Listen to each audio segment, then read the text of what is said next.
Hi mga B, ayan, hanap buhay tayo for today's video, char. So ayan nga guys, nagbubuhat kami ng malaking kolong-kolong. Actually, luma na yan. Binili ng kapatid ko para i-buy and sell. So, i-retoke lang namin ng konti. Para maging maayos. At syempre, pag naayos, ibebenta ulit namin. So, ganun lang yun. At mga B, hindi biro yan bigat talaga yan, promise. Siguro sa dami ng kalawang na nakadikit, char. Pero sobrang bigat niyan talaga. Ilan na kami yung bumuhat diyan. Pero sobrang bigat. Pero yun nga, kailangan kayanin. Ganun naman talaga ang buhay, charot. At si Gracie nga palang aming videographer that time, so kaya medyo makulit yung pagbibideo. Pero yan, good job naman siya dyan. At sobrang nag-i-enjoy siya sa pagbibideo. Panay tawa pa nga siya sa amin, kaya ayan, napakalikot ang video ngayon guys, kasi siya talaga yung hawak ng cellphone that time. Gusto niya tumulong magbuhat, pero syempre hindi naman pwede, diba? So kaya yan, pinipigilan niya yung tawa niya yan, pero tawa pa rin siya ng tawa. Sa sobrang bigat niyan, ilang beses kami tumigil kakabuhat, pero ayan nga, kailangan namin ituloy kasi nga may dadaan. At syempre, ayan, dami pang daldalan bago namin binuhat, pero ayan, susubukan ulit namin buhatin na. Ayan guys, tulong-tulong. Para kami naglipat ng bahay. Ang hirap paghanap buhay guys. So ayan guys, buti na lang may dumaan. Kasi dahil sa kanya, kapag pahinga kami. At syempre tumulong na rin. Thank you. Shout out to Kuya Rodel. So guys, panoorin niyo kung paano namin siya binuhat papunta ron sa harap ng bahay namin.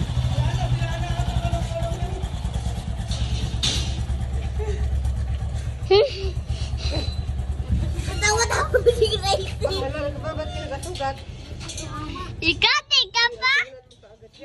Kalawang tagaman. Wala na, may kalawang ang sinsing ko. Ang sarap bro, ang sarap ba? Sarap ba katingin na ganito kami? Ano yan? Ay, salamat. Kapalitin sa akin. Hindi yata kakasya kuya doon. Kasya yan. Diyan sa makakabit ko. Hindi, anin ko lang. Ibibenta ko rin. Ayaw, pisiturahan ko lang panibago. Tatanggal, tatagtag. Di ba pwede kay Felix? Ano na yun? Hiranin ko sa akin. Ilibat ko na na yung ulo. Walang ulong guys. Ama baby! Hindi ko lang alam kung okay pa. Hindi ba pangako yun? Kagi, usap tayo guys. Joke lang guys. Sorry guys. Mamaya. Oh, tara. Sabi, diyan ka mo. Bakit gusto mo kumain ha? Halika na. Day, what day? Ano ba? Teka lang daw. Dumuro kaya lang kay Kim. Na, ano yun? Tatagtag ko yung sintura. Mahaba pa yung ano dyan.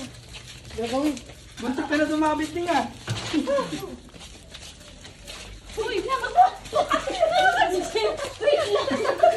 Sige, konti na lang ako. Dito na. At syempre pagkatapos namin mabuhat yan, sisimula naman namin ng pagtaktak ng kalawang para mas syempre maging maayos yung pagpipintura namin mamaya. So, ayan guys, panoorin nyo lang hanggang uli. Tingnan natin kung ma-perfect ba namin to. Charot! Pwede daw magpagawa ng hitag. Sino ba ito mo pinagchat-chat?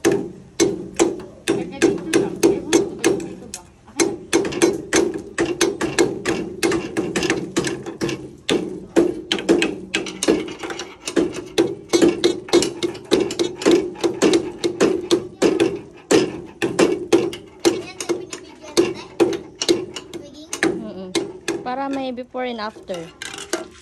I-vlog mo tayo. Ha?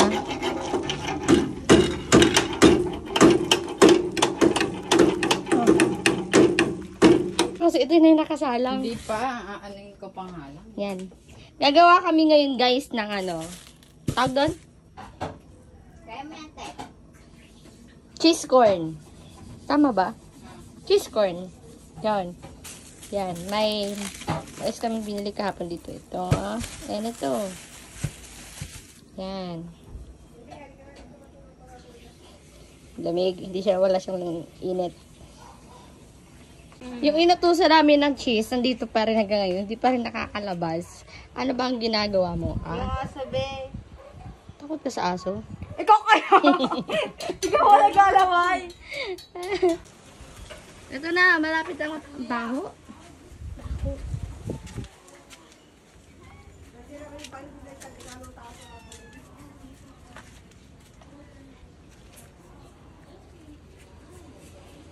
Patry nga ako.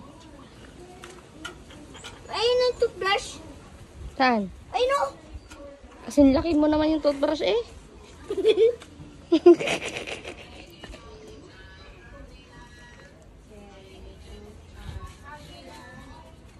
Ako dito ah. Ayan guys, pinag-iisip pa niya ilang hati. Isang boba sa'yo. Pinag-iisipan niya kung ilang hati gagawin niya sa isang mais. Paano ba yan? Yung inutusan mo ng cheese, nandiyan pa rin sa ito. Kapal sa atin.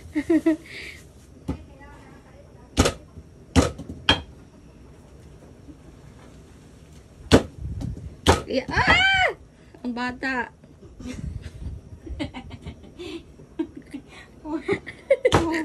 Buwa bata.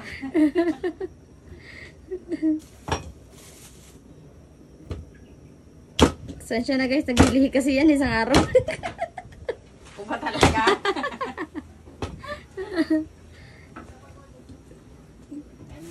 Yan na. At habang kami nagtataktak ng kalawang, si Ray naman ay nagluluto ng nilagang mais para sa aming merienda for today. At habang kami naghihintay ng aming merienda, sinisimula namin ang aming pagpipintura. Pero yun nga lang guys, medyo minamalas dahil paulan na. Pero thank you din dito muna yung ulan. At yun lang, thank you for watching. Bye!